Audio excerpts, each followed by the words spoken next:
One maritime woman is using her artistic skills to make a mark. In this case, a mark on the young people in her community. Joanne Goodall has more. The tattoo needle is Joyce Winstanley's paintbrush. The human body is her canvas. Joyce opened a tattoo shop on the main street of Tatamagouche, Nova Scotia, just a few months ago. 3 years ago, it wasn't a tattoo gun in her hand, it was a spatula. She worked at North Colchester High School as a cafeteria cook. She likes providing a rebellious treat now than cooking a hot lunch. I like the idea that I'm in a small town and I know so many of the people. And I have students who now come from school that I know, and we have fun. Daniel Barrett enjoyed Joyce's cooking at school, but also had a lot of fun when he was tattooed by her. It is his dream guitar, a Fender Strat. Hey, I know she can draw. I know all this stuff about her. She's a great lady, and you know, who else can say that their old lunch lady gave them a tattoo, you know? It was pretty cool. But Joyce never planned to become a tattoo artist. It felt like normal routine for Joyce. She would get up, have her morning tea, her breakfast, get ready for work, and jump into her truck. She would then drive to North Colchester High School and park right behind me.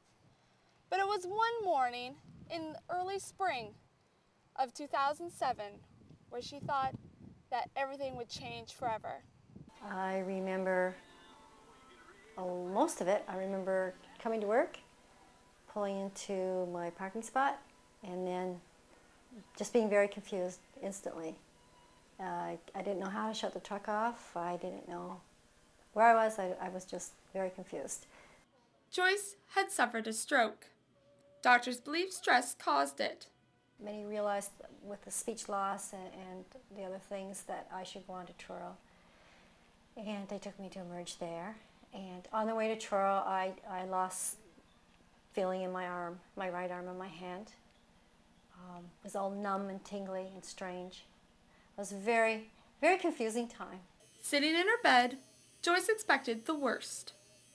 In the hospital, even after it happened, after a few days, I thought I was still going to die. It scared me. I was afraid I would have another one, and that would be the big one.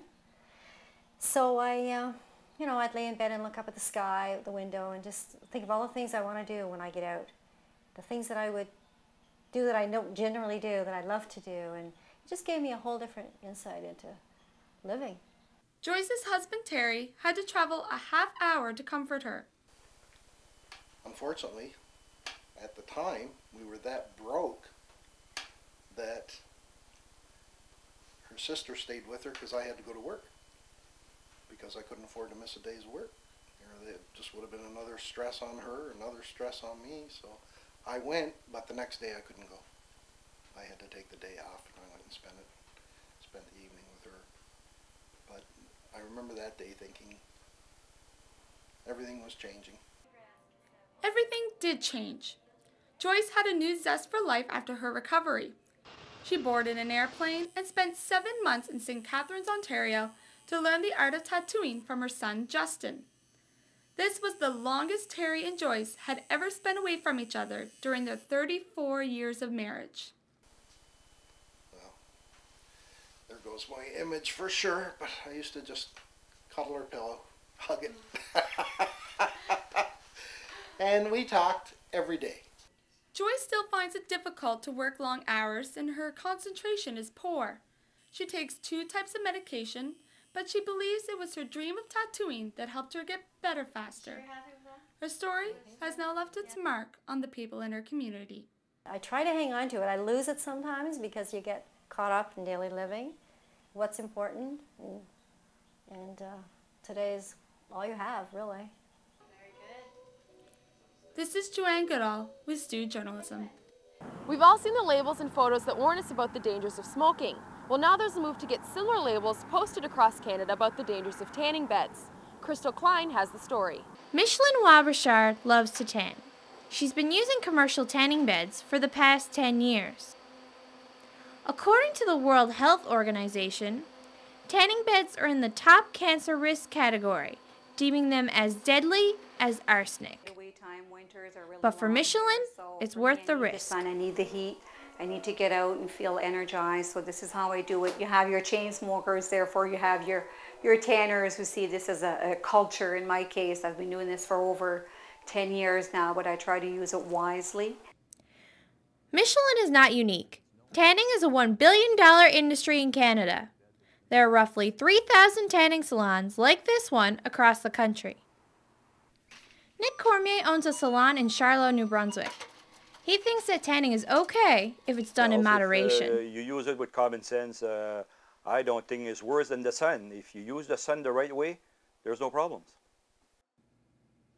The cost of tanning varies from salon to salon.